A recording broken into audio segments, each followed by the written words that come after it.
High School Daily, powered by IBEW Local 613. From the Breda Pest Management Sports Desk, I'm your host, Landon Knight, alongside Craig Sager. Happy Monday, Craig. The GHSA had their universal coin toss this morning. We're going to start off by listening to a quick message from the Georgia High School Sports Association. Universal coin toss for the quarterfinals of the football playoffs. We toss a coin to determine who is the home team if both teams are seated equally. This only applies to 6A, 5A, 4A, and 1A Division II. The other classifications are seeded 1 through 32, so the higher seed will host. I have a coin. GHSA is the head. The football is the tail. Again, we are flipping for who hosts if the seeds are tied. The head will represent the upper part of the bracket. The tail will represent the lower part of the bracket. Here we go. It is a tail. So the lower part of the bracket will host in the quarterfinals if the teams are equally seated. Good luck this week and have a great day. And Craig, just talk about what this coin toss means moving forward in the playoffs. Yeah, so that was obviously very exciting. This is only for the quarterfinals. They'll do a separate coin toss for the semis. But if you look at the brackets now, let's talk about Class 5A. The most important, home field's important for all the teams, but it's really important when you have that South Georgia versus Metro Atlanta matchup. So in the case of Class 5A, left side of the bracket, it was tails, so the bottom team would eventually get it. But you look at that side of the bracket, you got Roswell, you got Thomas County Central, so it's going to mean that the bottom team will host. That's good news for Thomas County Central. If they win and Woodward Academy wins, Woodward would have to travel down to Thomas County Central. Well, Craig, it was definitely a crazy Friday night of football in that first round of playoffs. Honestly, that continued into the weekend with college football, but what are some of the matchups that you have your eyes on going into the second round? Well, I think ours is going to be interesting. You got the Grayson and Colquitt County. I'm looking at these undefeated teams, and we got 22 left. We'll talk about it later on, but which one of them overperformed in the first round, which of them underperformed? I think with Grayson, their first round victory against Norcross, 44-7, they handled business, but it was a big win for Colquitt County. Mill Creek is a very tough team. They ran the ball extremely well against them, but I think our matchup's going to be very interesting. Grayson's number 2 in the country, I think in the latest national poll for a reason, and we're going to get to see them. I think this is the game where when we look at the Class 6A storylines, who's going to be the favorite? I think getting to see Grayson up close and personal, it will be a good sign. That's going to be our game of the week. You can tune in here on Friday night starting at 7:30.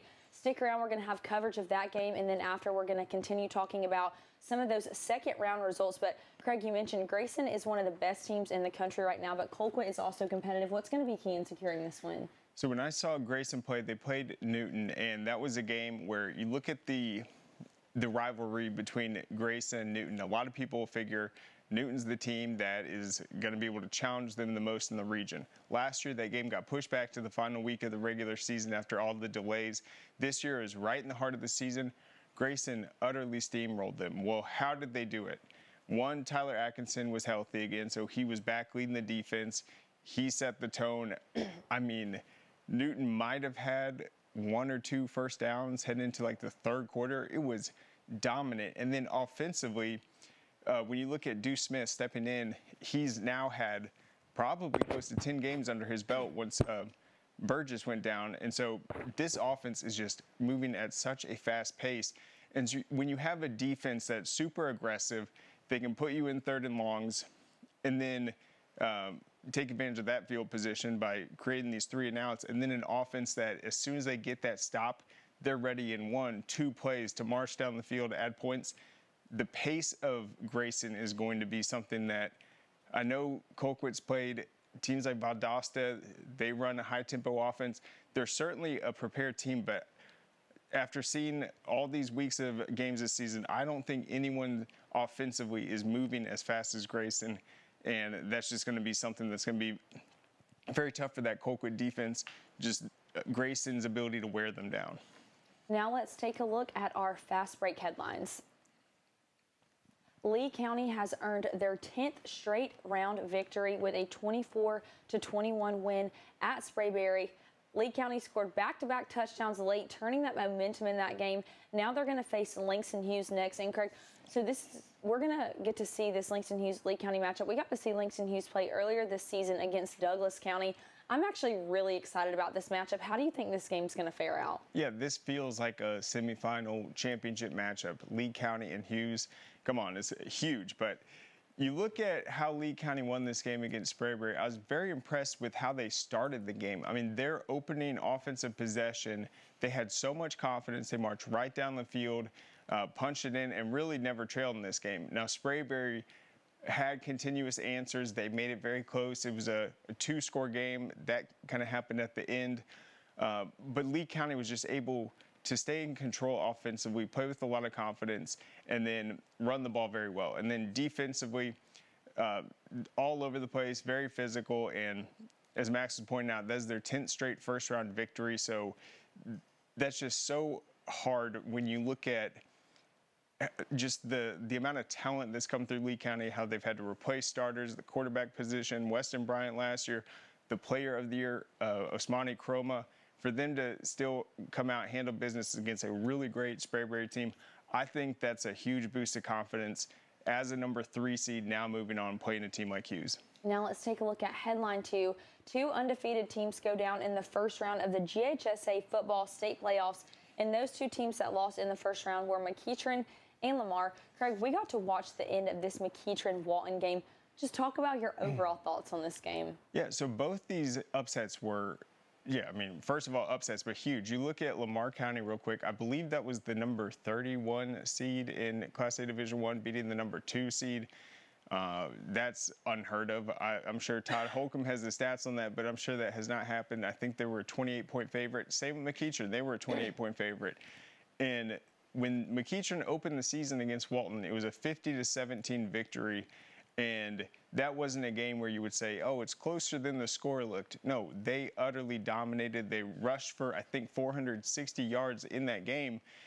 And McEachern is battle-tested. I felt like going into this matchup, having home field, they were going to be able to handle business. But credit to Walton. Clearly, they came out there with a bitter taste in their mouth after the loss. This was a huge game for them, entering the playoffs at 5-5. They had a double overtime loss to Roswell this season. They had a tough loss to Marietta. They had a lot of close losses, the one to North Paulding. But for them to be able to come back in this game, I think they're down 2 scores, get the lead, and then hold at the end defensively, and then be able to celebrate on the field. It redefines their entire season. No one's going to be talking about that Corky Kell loss anymore. Everyone's going to be talking about that big win, and certainly taking down one of the better teams in Class 6A, a huge boost of confidence, and a great win for the Raiders. I think this was just a monumental victory. We were talking about some of the other big ones Coach Brunner has had, the one over Buford in the playoffs a couple of seasons ago. This one certainly stacks up with it. Now let's take a look at headline 3. Defending champs highlight GHSA cheerleading state championships. And Craig, I actually got to watch some of these teams compete this weekend. North Paulding won the 6A classification. Buford came in second. And I just want to give both of these teams a shout out. The execution, level of toughness, tumbling passes, everything in the routine was absolutely incredible. And a huge part of these routines in cheerleading is just having that high energy. And when I watched both of these teams compete, they look like collegiate programs. So I want to give both of those teams a shout out. There was a lot of tough competition in state this year for cheer, but North Paulding and Buford definitely showed out. Let's take a look at headline 4. Blessed Trinity takes down Stockbridge 28-27 in overtime with a blocked extra point. Now Blessed Trinity has won its last 3 of 4 games, boosting their record now to 7-4. Craig, we actually also got to see the ending of this game too. How big of a momentum shift is this for this Blessed Trinity team? They're going to see Marist in the second round. How do you think this matchup's going to go? It's huge. Last year, Blessed Trinity was knocked out of the playoffs by North Oconee. It was a game where I felt like they could have won. They had a a long field goal they lined up for. I think it got blocked. The game kind of went away from them. I thought they were a state championship team last year. This year, they've had some struggles at the quarterback position, but against Stockbridge, they made adjustments, and then in the overtime, they marched down the field, I believe got a quarterback sneak to go up by a touchdown. Stockbridge comes right back. They score on their first play, and then they block the extra point. So they've been in these overtime games this season, and you got to think that sideline's buckled up. They're thinking it's going into double overtime, and then just to be able to celebrate kind of an unexpected sudden victory, I think it's huge, and Marist better buckle up. Now let's take a look at our last headline. Mac leads game-winning drive as Hillgrove escapes North Paulding 28-25. Donovan Mack ran for 70 yards and a touchdown for Hillgrove. And looking ahead, Hillgrove is now set to face West Forsyth. This is going to be a really, really good matchup as well. Craig, what can we expect in this matchup? Yeah, I really like this matchup because if you look at these two teams, both of them advanced to the quarterfinals last year and are building off of just really impressive playoff runs a year ago. And so now they're squaring off. Hillgrove had the win over a very talented North Paulding team, and West Forsyth, they were down big to Westlake and then came back and dominated. I think 49-22 was the final score.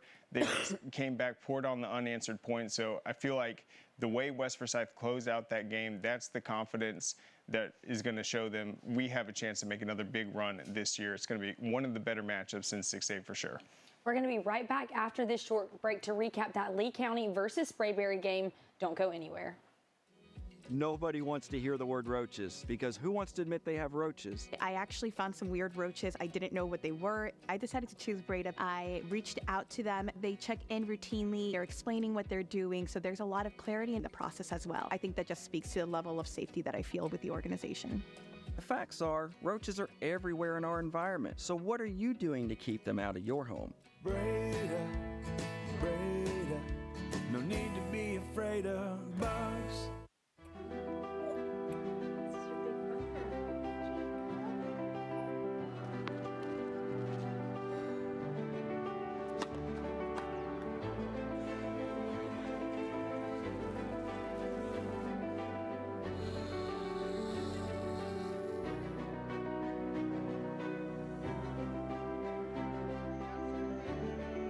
For a healthier future together, look to Northside Hospital. This makes my dad proud. He went through his whole career as an employee. Now I'm the employer, something he didn't achieve.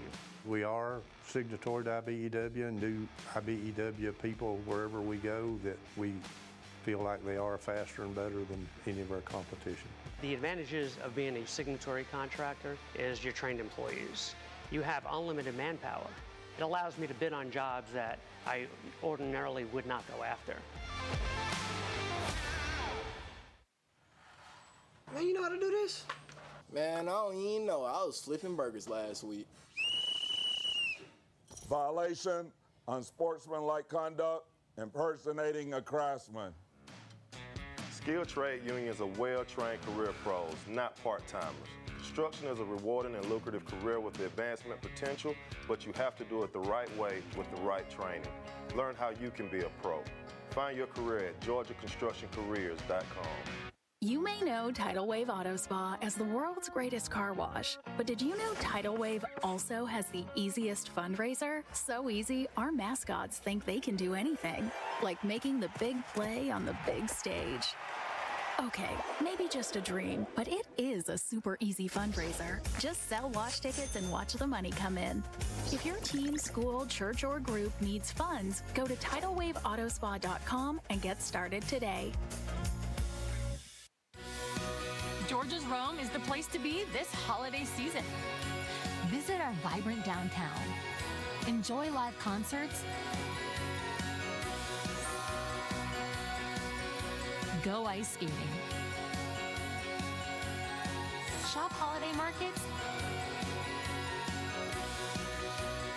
And book a Christmas trolley tour. Make your weekend getaway one to remember.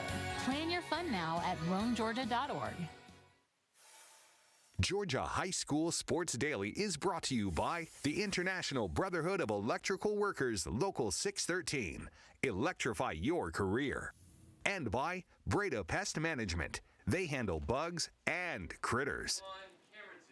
Welcome back into Georgia High School Sports Daily. We are at the Breda Pest Management Sports Desk, and now we're just going to recap that Lee County versus Sprayberry game that we covered on Friday night, guys.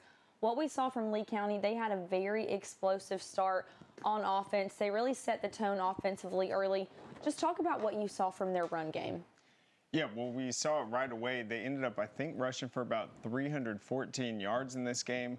So they won that category by a mile. In terms of rushing yards, they controlled the line of scrimmage. That gave them, I think, confidence from the start to open things up. We saw Marcus Snipes played well passing the ball. I just felt like Lee County showed more balance than maybe I expected, but it comes just with the physicality they have at the quarterback position out of that backfield, and that's something that I think has improved throughout the year for them. Yeah, it felt like they were very cohesive offensively. I don't think they're great at any one thing offensively. Now, Upshaw was out for this game. It's going to be exciting to get him back for this upcoming game against Hughes. But it felt like they knew what they wanted to be. They knew what they were. They played very good complementary football for both their defense and offense that kept the defense off the field for long periods of time and really just ate up clock and did exactly what the Lee County offenses want to do. Yeah, and that's something we learned, I guess, right before the game. But Upshaw, I think he had an incident in the Houston County game, so he was out. He's their leading receiver, touchdown maker, the big threat in the red zone, one of the better receivers in this classification. So, I mean, how much more dangerous do you think the offense is going to look just moving forward? I mean, this is a guy that is a top 50 recruit in the 2027 class. Coach Thompson at Roswell was his coach last year. He talked to us about that. He's just the real deal. He's everything you want out of a wide receiver. I think you add him along with some other guys that are really good in this receiving core, they could go out there and challenge Hughes this week. And guys, I don't want to discredit this Sprayberry offense as well. Quarterback Jaden Duckett, the dual threat abilities that he has, you saw all night. He was out there breaking tackles, using his legs. Just talk about what you saw from him. Yeah, I mean, he plays his heart out. He has his entire career. He's a leader on the field. Lee County is a very tough defense to go up against. The thing about Sprayberry's offense, we see a lot of their big stars defensively. Guys like Jordan Edmonds come in there and make plays in the passing game. We didn't see as much of that this time. We're looking at the stats. Edmonds just 1 catch for 5 yards. So I think part of that came from them kind of playing from behind. Another part came, they didn't want to force things. They didn't want to make mistakes, but felt like Sprayberry overall, I mean, they just ran into a very tough team, a tough matchup. And I think Hayden and I were talking about it. You look at their other loss this season, the one to Sequoia. This was a similar kind of mismatch or unfortunate matchup. Just when you look at the physical running styles, that's not really what Sprayberry is equipped to match up in terms of strength versus strength. Yeah, I mean, matchups make fights. And I just think when you look at what this Lee County team does really well and what Sprayberry does really well, it just didn't match up well for Sprayberry. Lee County really is strong on the offensive and defensive line. They always are. They're always very physical. While this Sprayberry team, a lot of times, it can be more of a finesse football team. That's nothing against them. That's just how their talent has lined up this past few years. They're a really good team, and I think this team could have made a quarter or semifinals run with the right path in the playoffs. It just didn't work out that way this year. And I talked about this on Friday night, but when you look at both of these teams, the leadership that they're under at Lee County, they have Coach Fabrizio. At Sprayberry, they have Coach Fominea. Both of these coaches have been able to do great things with the program, but under the leadership of Coach Fabrizio, what have you guys seen from him? Yeah, well, I think it's amazing this season because you look at them losing their offensive coordinator, Coach Thompson, now at Roswell, losing pretty much all their core starters offensively, but they have this complete team mindset, and it comes from just the success they've had each year. They have a standard, clearly, that they live up to day in and day out. That's what prepares them for these matchups. And they're also a team that I feel like can adapt to their opponents. They're going to face teams that are very quick, that like to pass the ball. They're going to face teams like Sprayberry with the dual threat ability at quarterback, but they understand the assignment, and they're very adaptive. Yeah, I feel like what Coach Fabrizio brings is this idea of we play as a team.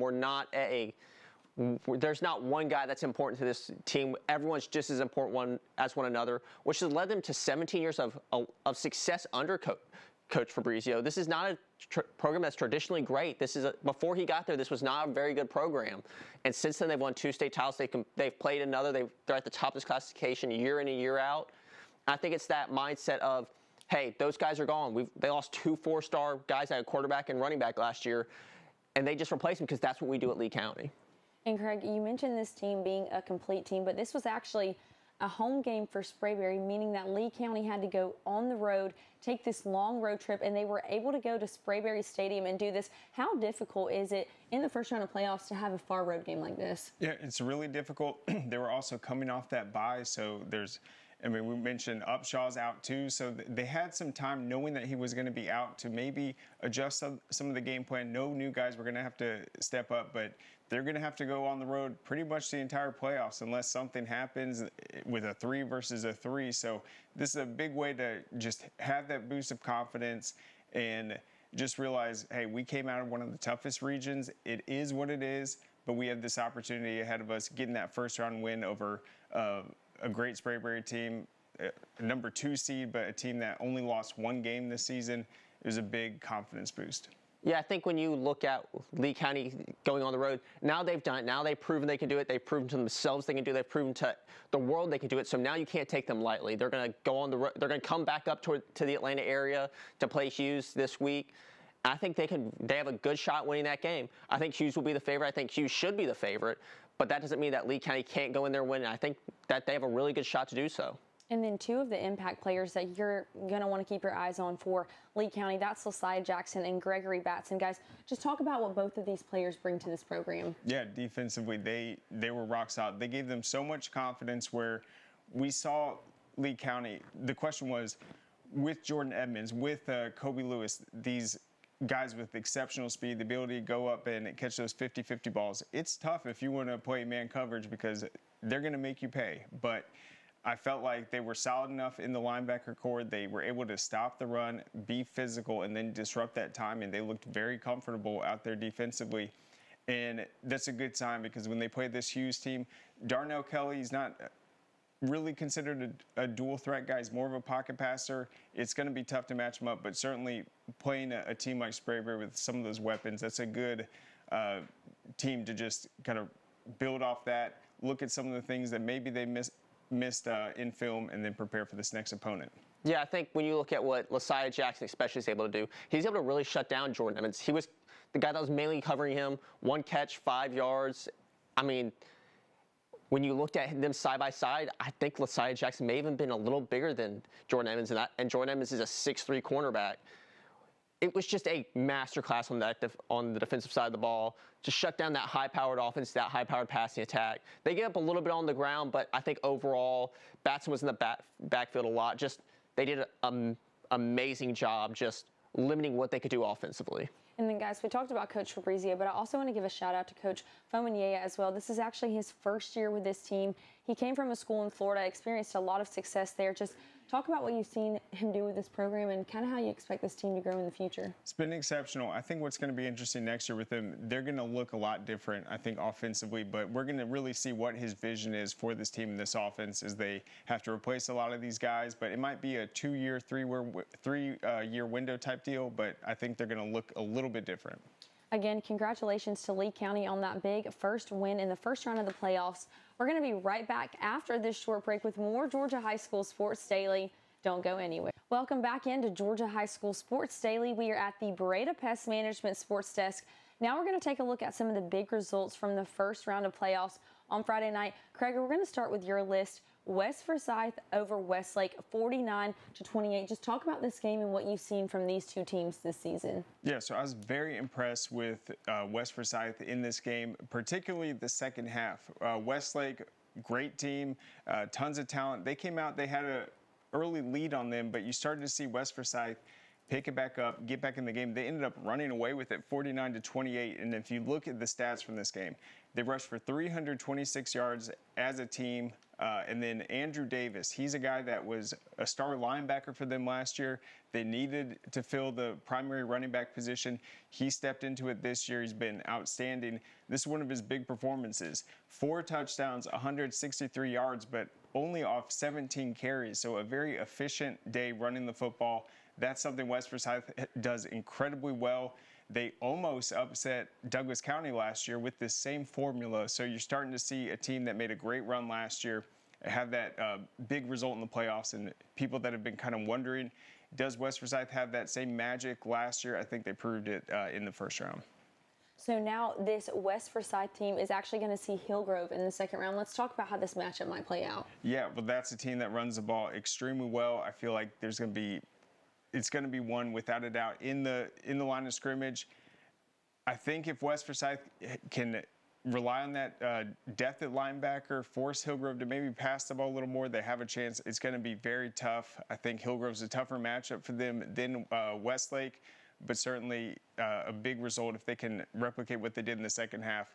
They'll have a lot of confidence. And Max Walraven's going to be the key to this game. He made great decisions in this last game. He actually had a big day rushing the ball, 113 yards and a touchdown. I think if he's able to take advantage of open space, he's a very tall guy, kind of deceptively fast at the quarterback position, and a senior with a ton of snaps. Yeah, I'm really looking forward in this game to that chess match between these two coaches. This is our two great coaching staffs that always seem to outcoach their talent levels. And you know, this year there's some really good players on both sides of the ball, but, you know, you look at this, you go, it can go either way. I think it's really going to come down to which coaching staff has a better game plan, which makes the better adjustments mid-game. Now we're going to take a look at the second game. It was Blessed Trinity over Stockbridge. Blessed Trinity got the win 28-27. I have to agree. I think that this was a huge win for Blessed Trinity. Stockbridge has been really consistent this year. Been really impressed with what they've been able to do, but now Blessed Trinity is going to see Marist in this second round. Craig, just talk about this. Yeah, if you look at the games that Blessed Trinity's lost this season, they had a tough loss to Milton, a game they were up until the second half. They had a tough loss to Hebron Christian. We know how good Hebron's been playing now. They had the 3-0 loss to Kell, and then an overtime loss to Cambridge. So all of them have been very close, but they've lacked the ability to close them out. They've been in this situation before, and then finally they had that big play, the blocked PAT, to get that win in a close matchup. And now they're going to play Marist, and I know Marist is a very talented football team, but when you look at what team would match up well against Marist, it's a team like Blessed Trinity because they have the ability to stop the run. They played them, they've scrimmaged them, I think, the last 2 years in a row, had a lot of success. Marist is a little younger offensively this year, so I think this is definitely going to be a tough matchup for BT, but certainly they're going to have the confidence playing a big rivalry game, not having to travel too far. I think just being able to potentially get a win over Marist is a huge motivation for this team. And you could just see them kind of come together when they were celebrating that victory after some of the disappointments this year, a big result over Stockbridge. And then lastly on this list, we have Trinity Christian over Lovett, 30-8. Now Trinity Christian's going to have to see this Hebron Christian team. I don't know how this game is going to play out. I think Hebron Christian is going to come in and dominate. Craig, what are your thoughts? Well, we know Coach Dallas is smiling. He, of course, led this Trinity Christian team pretty much from the start, led them into the GHSA, led them to a state title. That's what really put him on the map as a head coach, and then he landed this Hebron Christian job. So he's going to be going up against his former school. That will be just, I guess, a full circle, a pretty cool moment for him. But when you look at how Trinity Christian won this game in the first round, it was with a balanced attack offensively. Lovett's got a great defense, but they were able to pretty much go 50-50 with success through the air and rushing the ball. If they can maintain that balance, it will give them a chance. But I was very impressed. They beat a very solid Lovett team in the first round. Now let's take a look at Hayden's list. First, we have Harrison versus Marietta. We knew that this was going to be a really good Cobb County matchup. Harrison was able to come out, get the win. Hayden, just talk us through this, and who's this Harrison team going to see in the second round? So this Harrison team's, who are they going to see? Carrollton. That's right, Carrollton the next round. It's going to be a tough task. This is a really good Harrison team. It's a really, really good Carrollton team. Excited for that one. But this is one of those games that, I mean, DJ Huggins just took over. 120 yards, touchdown. We got to see him in the McEachern game. Just a phenomenal athlete. I think you have to just tip your cap to both these coaching staffs. But the job that Coach Lom's done at Harrison over the past 2 years. Harrison had been down for a few years. They won a state title, I believe, in 2018. They were one of the better teams in Cobb County. Had a few down years after moving up to 6A, and now they're right back there with another chance to make another deep playoff run this year. Just can't. I'm not even sure what else can be said about the job he's done. Craig, I have to ask, we've talked about this Carrollton team. They're actually a nationally ranked team. If Harrison wants to be competitive in this game, what's going to need to be that strategy? They're going to have to find a way to just create pressure on that offense. I think out wide, you got guys like Ryan Mosley, one of the better receivers in the state, unguardable, physical, guy that can just take these slants and lower his head and fight for those extra yards. They're so good at converting third down, so you're going to have to find a way to disrupt them and get them off a rhythm. Easier said than done. Next, we have Centennial versus Locust Grove. Centennial was actually able to come out with a win. This was really surprising to me. Hayden, what were the results in this game? I think when you look at this game, it was hard to make a distinction of what Centennial was solely because they came out of that really tough Blessed Trinity, Cambridge, Kell region. They were the 4th seed coming out of that. Locust Grove is coming off probably their best season in school history. But I think Centennial was just, it was just hidden how good they were because of that region they came out of. They won 28-21. It's a great win for them. First playoff win, I think, in about 10 years or so. Just a huge win. They're going to play Lithonia in the next round. Not an impossible task, but that Lithonia team's really talented. They have a bunch of really high-end recruits. It's going to be an interesting matchup in the next round. You're right, because that win over Griffin, 27-8, I feel like that's a huge win for the Bulldogs. And Hayden, you're also right about that being Locust Grove's best run in school history. So just shout out to them for even being able to make it to that first round of playoffs. Lastly, we have Oconee County versus Northwest Whitfield. Oconee County was able to come out with this one. Hayden, talk us through it. So I think the most surprising thing here was not that Oconee County won. It's the mayor they wanted. This is a team that's really a defensive team. We know a lot about Ben Hall. He's done a great job at both Jefferson and Flyer Branch before his time in Oconee County. But his teams are normally ground-based offenses. They're normally teams that really thrive on really good defensive play. Putting up 39 points in a 39-37 shootout is just not what we normally expect from them, especially this year. They've had their struggles. I think when you look at the box score of this game, what really stands out is they rushed for nearly 300 yards, 276 yards. They only threw for, I believe, about 80. But they were just able to go out there, really, I think, control time of possession and come away with this big win for them. And now they have a chance to make another deep playoff run.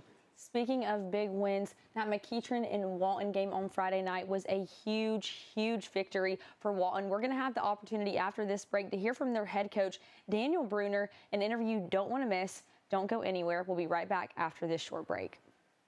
Customer service is everything in our industry, and one thing our clients love is when they call Breda, they get a live representative. At Breda, you get the attention you need and deserve right when you call in. Your appointment gets scheduled right then and there, and you get a specific time, no window of arrival. Our staff are your neighbors. They know what's going on in your community, and they're invested in doing it better. Breda, Breda, no need to be afraid of bugs. Dang, where you get this car? You need to join the union. The union? Absolutely. You can get 10 of these. Union construction workers earn the highest wages with the best benefits and the most protection in the construction industry. Find your career in construction. Go to GeorgiaConstructionCareers.com and start your future today.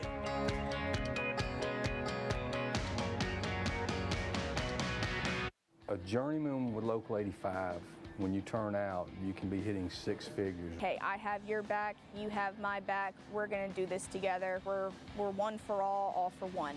College just wasn't for me. Let's look into actual career jobs that wouldn't take college, where I wouldn't, lose money and all that. Instead of losing a lot more money at the end, why not make money and make more money at the end?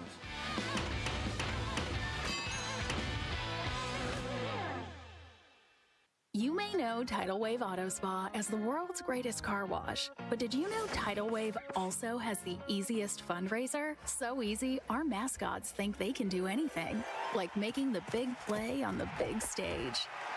Okay, maybe just a dream, but it is a super easy fundraiser. Just sell wash tickets and watch the money come in. If your team, school, church, or group needs funds, go to TidalWaveAutospa.com and get started today. Nothing is as pure and special as high school sports in the state of Georgia. And Score Atlanta is its #1 fan. High school sports are about families, kids chasing their dreams, communities supporting their teams year in and year out, neighborhood signs, and off-season workouts when nobody's looking. It's the biggest stage that young athletes get to climb for the very first time. And Score Atlanta wants to connect your brand with Georgia high school sports in ways that have never been available before. In addition to our Georgia High School Sports Daily Show, Score Atlanta provides continuous coverage of the Georgia high school football season through its televised games, stories, and rankings. Score Atlanta puts on some of the most notable events like the Corky Cal Dave Hunter Classic, the Georgia High School Football Hall of Fame, and the Georgia Elite Classic. All of these elements offer sponsors exclusive opportunities and exposure. So let's talk about how you can reach millions of people who enjoy Georgia high school sports. For more information, contact Score Atlanta today.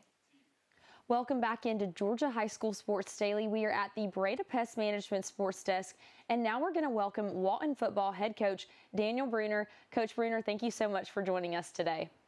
Thanks so much for having me on. So, Coach, your team just defeated 10-0 McEachern in the first round of the playoffs at McEachern. What were the emotions you were experiencing after securing this big win? Honestly, just joy for these kids. We've had a little bit of an up and down year. You know, we've lost some close ones, lost a double overtime game to Marietta, last second field goal to Roswell. So we've lost some tough games and some tough opponents, and it just didn't sit right with me with these young men, and I feel like they deserved more, and really wanted to make sure we gave them everything we could going into this playoff run, and they showed up and showed out, and just extreme joy for them and excitement for their families, and it's one of those moments after a game where you really want to relish it, and hopefully wake up today and everybody can put it behind us and move on to round two. And Coach, who were some of those key playmakers in this game? Offensively, Jude Cascone stepped up big in the back end of the game, had a long touchdown catch, blocked his tail off all game. Obviously, the running back, Nori Thompson, just played phenomenal with a great effort by the offensive line. And, Christian Peacock, sophomore quarterback, stepped up big, made a great throw. I think you're seeing it right now on the film, but that kind of got us rolling. And then he scored on a quarterback run a little bit later on to put us ahead. So, offensively, I'd have to highlight those guys. And defensively, man, it was just such a group effort. William Riddell, defensive lineman for us, had an incredible game. And then Sam Strickland, senior, back there in the back end. And, I'd like to see that these guys have improved from game one to where we're at. And we definitely saw that. So great team effort, outstanding execution of the scheme, and just a gritty performance by our guys. And then, Coach, you guys were down. You were trailing heading into the fourth quarter. You were able to get the lead 28-24. So McEachern has the ball. They can potentially win with a touchdown. Talk about just how your defense was able to understand the assignment and then take advantage of that miscue, jump on the ball, and just be able to execute and know the situation. I mean, we work a lot of situational stuff throughout the year to make sure that we're ready for these kind of moments, and you hope that it clicks with the kid when you get in that moment. But, our defense just knew we had to keep them out of the end zone. We had a lead where a field goal wasn't going to do them any good, and they were down to one timeout, and if we can get them to use that timeout, I felt really good about us getting them off the field. And, they haven't been in close games like that. They have not been in a four-quarter, kind of slugfest like that to the very end, and I reminded our kids that when we went back out on defense. All we had to do was hold on and make sure they were the one that made the mistake, and they did. So just super proud of our kids' football IQ and growth. I mean, that's where you look at the beginning of the season, I was so frustrated and mad at myself and our coaches. I don't think we had these kids far enough along when we started this thing, and that's completely on us, and just really saw some light bulbs go off throughout the year, and obviously that showed up on Friday night. And then real quick, defensively, you mentioned Jude Cascone, the big touchdown he had offensively. He was also playing defense, but I saw Christian Beard was a guy that was able to come back in, kind of give some relief on the defensive line. Looks like he's been able to make an impact down the stretch of the season. Yeah, Christian's had a great year, and he's just, I keep saying it, we're young, which is awesome for the future, but he's a sophomore that's done a great job for us this year, really stepped up big, and really proven he belongs with one of the best defensive linemen in the state, I think, in that sophomore class.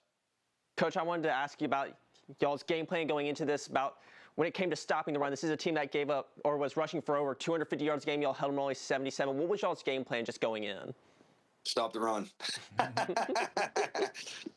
Pretty simple, I mean, for us, I think one of the things I talked to the guys about was not just stopping the run, but in game, what you looked at McEachern throughout the year in that third and fourth quarter, they were able to bust a long run or guys slid off a tackle and it just sucked the air out of the game. And I really just knew if we could hang around and be in there in that fourth quarter, we got a chance. And it took the offense a while to get going. We got in the red zone twice in the first half, but couldn't finish, so had to settle for field goals.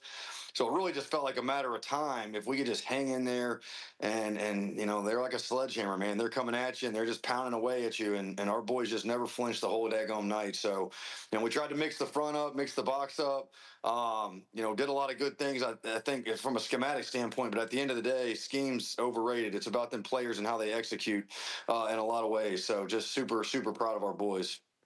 And, Coach, in the second round, your team's going to see East Coweta. What are you going to be capitalizing on in practice this week? We're kind of backing off some of the competition and some of the, best on best periods that we've been doing throughout the year. We had 21 days before our last game, so you almost feel like you have too much time. And now we're kind of in a crunch where we got, back to a normal week. And we want to make sure that we're maximizing what we're doing as far as knowing East Coweta. Felt like coming out of that first round of the playoffs, we can compete with anybody. We can stand toe-to-toe with anybody. Now it's just about making sure we know exactly what we need to do and what that team's going to do against us. So, really just trying to get our boys to flush this last game away. Let's move on. We'll come back and celebrate it when we're done playing. But, we've got to get focused in on East Coweta, and that's got to be laser focused for us this week. And if we can do that, I feel good about our chances on Friday. And, Coach, you mentioned this a little bit earlier, but just talk about that growth that you've seen from your team since week one. I've not had many groups as close as this group. We do a mental health and player performance meeting once a week. And, one of the things that kept coming out of this group at the early part of the season is, man, they just love each other. They're so tight. They really care for each other.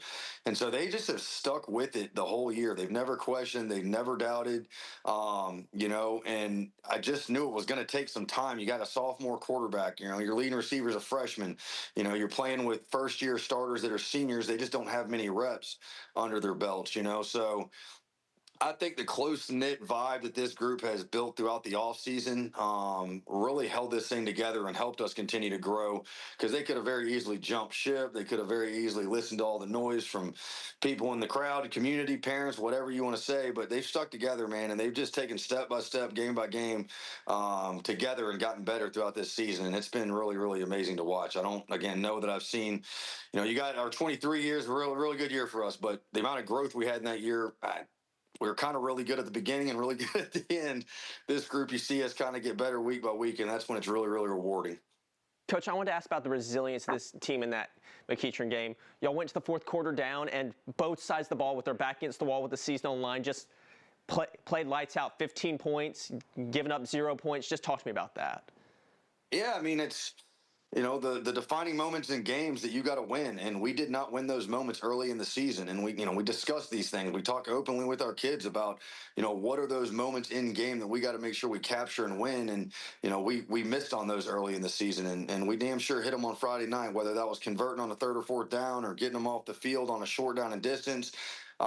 It was just winning those moments when they mattered the most, and that's where we've struggled the most this year. We played some really good football, but when it became those defining moments in games, we just struggled, and it was really nice to see us capture those moments the right way on Friday night. Then, Coach, you were talking about all the kind of tough losses this year, some of the battles you've been in, but what did this win kind of mean for Christian Peacock, a quarterback that's been outstanding for you guys this year, still a young player, but someone that's been in a lot of big moments?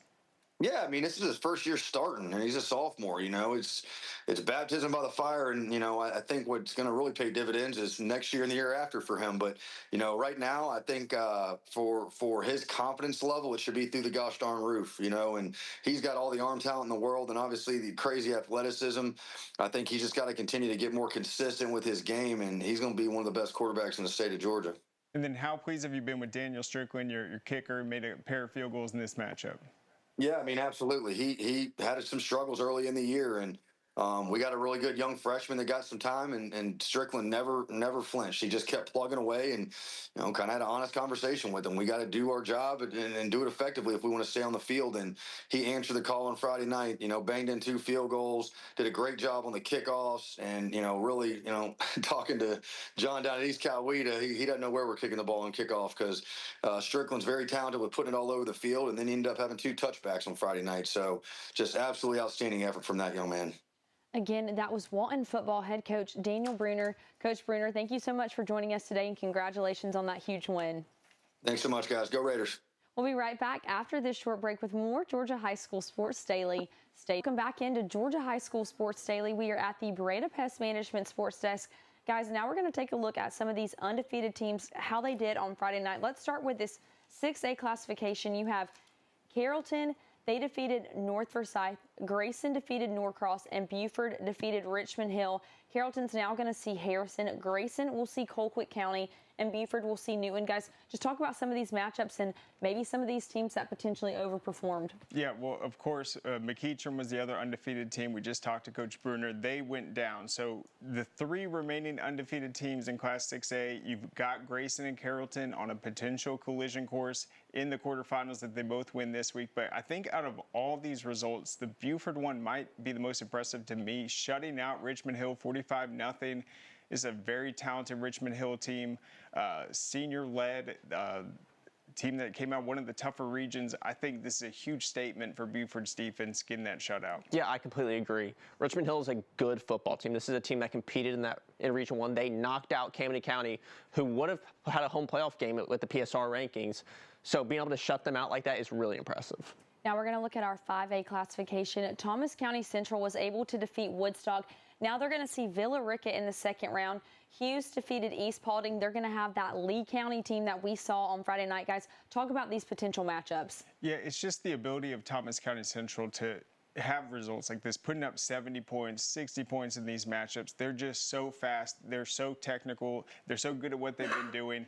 It's not surprising that Thomas County Central was able to get the win over Woodstock, but certainly, as we're talking about in the case of Buford, a statement that they are the team to beat. Yeah, I think this Hughes team, that's not a bad East Paulding team. Bode Spence is a really good quarterback. He's young. He's had his kind of limited games, but, he's a D1 quarterback, and 28 points I don't think is anything to be upset about. And then real quick, Quintavious Wiggins had another big performance for Hughes. He's been exceptional this season.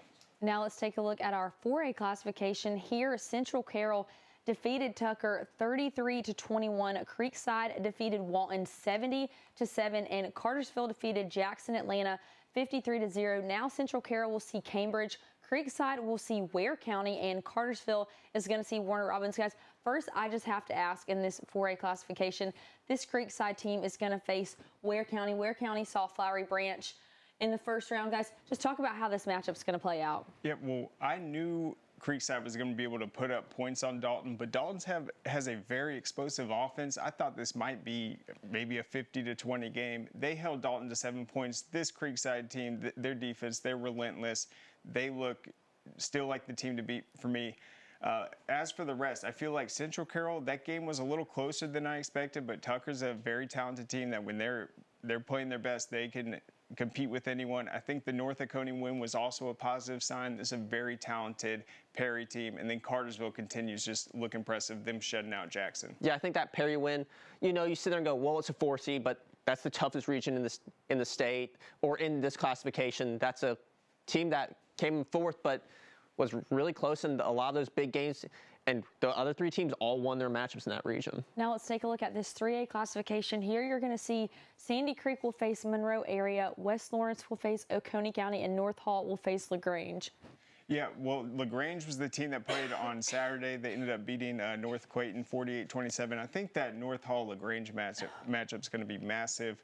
West Lawrence, they have a tough one, too, with Oconee County. West Lawrence obviously remains undefeated. And then Sandy Creek beating the rival Cedar Grove. I think all 3 of these teams are playing exceptional, but in the case of North Hall and West Lawrence, I think they have the tougher matchups in this round. Yeah, I mean, North Hall, that's a revenge game. They lost to LaGrange last year in the quarterfinals. I think that's going to be a great game this week. I can't wait. I know that the Brickyard up there in North Hall was going to be absolutely rocking. Now let's take a look at this 2A classification. Here you're going to see Carver Columbus. They're going to see Stevens County in the second round. Morgan County is going to see Miller Grove, and Carver Atlanta is going to see Pierce County. Guys, we've talked about it all season. This Carver Columbus and this Carver Atlanta program, they have been consistent and they have been dominant. Talk about what you've seen from them and how you expect them to do in this second round. Yep, in these smaller classifications, it's not the typical 1 versus 4. These are like the highest seeds in the playoffs going up against the 30s, 32s. So it's not surprising both Carvers were able to kind of steamroll their opponents.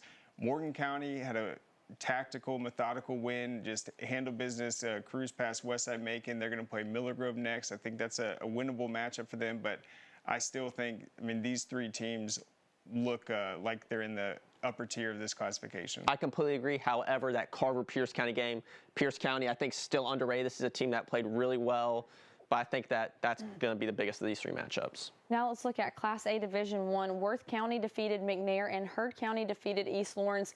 Now Worth County will see Bleckley County and Heard County will see Social Circle. Guys, talk about these teams. Yeah, Worth County, just getting it done both sides. Offensively, defensively, both have been probably leading the classification this year, which is unheard of. A team that's scoring the most points, also giving up the least amount. And then the surprising result was the Lamar County loss, 7-0. Undefeated team went down. Now let's look at Class A Division II. Clinch County defeated Chattahoochee County. Now they're going to see Emmanuel County Institute. Screven County defeated Glasscock County. Now they're going to see Charlton County. Wheeler County defeated Manchester. They will now see Warren County. Jackson County is now going to see Brooks County, and Lincoln County will see Hawkinsville. Guys, talk about these matchups. Yeah, Wheeler County, they got the proverbial monkey off their back, beating a team like Manchester has been making state final runs. They remain undefeated, a huge confidence boost. Yeah, I think that Johnson County, Brooks County game on Friday night, that's going to be a huge game. Those are 2 really good teams. Brooks County is the more talented of the 2. Johnson County's played better. It's going to be really excited what that game ends up being. There are no undefeated teams in the private division, but our game of the week is going to be Grayson versus Colquitt. You can tune in here on Friday night starting at 7:30. We're going to have pregame coverage live from the stadium. Stick around to watch that game, and then after, we're going to keep you updated with all these second-round matchups. As always, thank you for tuning in, and we will be right back here tomorrow with more Georgia High School Sports Daily.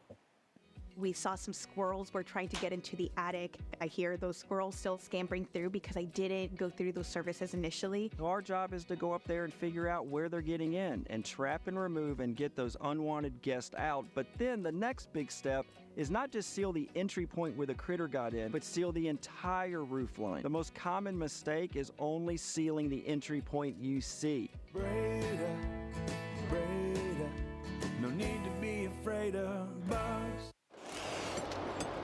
Hey, is the power off on this? I don't know. Just take it off. Safety violation, unsafe work conditions. In the construction trades unions, safety is our highest priority, and we train you to recognize and speak out on unsafe working conditions so that everyone arrives and goes home safely. Learn about careers in construction at GeorgiaConstructionCareers.com.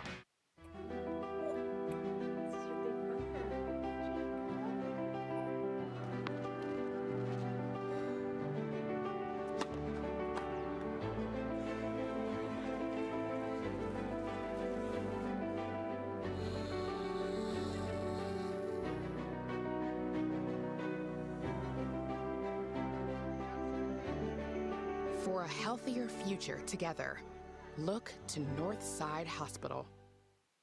What happens after you graduate? Will you go to the next level? Will people have your back in the heat of battle? Will you still train like a champion in the pursuit of greatness?